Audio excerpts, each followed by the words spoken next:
بسم الله الرحمن الرحيم. السلام عليكم ورحمة الله وبركاته. ده قطيع مكون من 9 حتت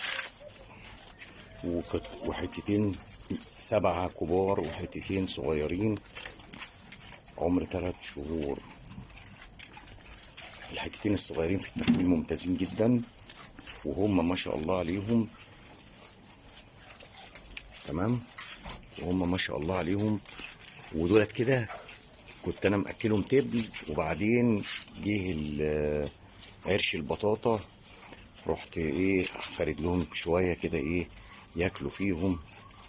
تمام، في الاكل ممتازين، في التحويل ممتازين. هم دول اصلا نواه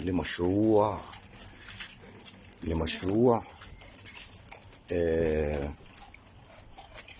يعني تعشير، يعني مش للذبيح ولا للكلام دوت. وعلى فكرة لولا ان في حوالي شهر اهمال ليهم، يعني انا هاملهم بقالهم بتاع شهر ما بياكلوش يعتبروا، يعني ياكلوا طقة في اليوم، ياكلوا طق اخضر كده، ومفيش طبعا برسيم بقاله مدة كبيرة. فانا انشغلت لظروف، تمام، لظروف عندي برضو هنشغل عنهم كمان وكمان. فطبعا قررت ابيعهم حبل واحد، 9 حتت. 9 حتت.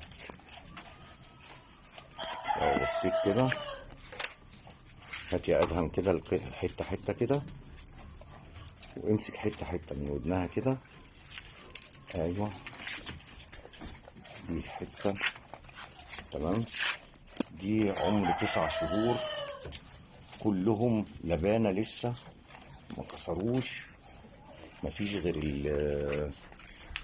يعني انت لو بصيت، خليك ماسكها، ارفع وشها، ارفع وشها، ارفع كمان عشان يبان. ارفع، امسك دماغها، امسك دماغها كده.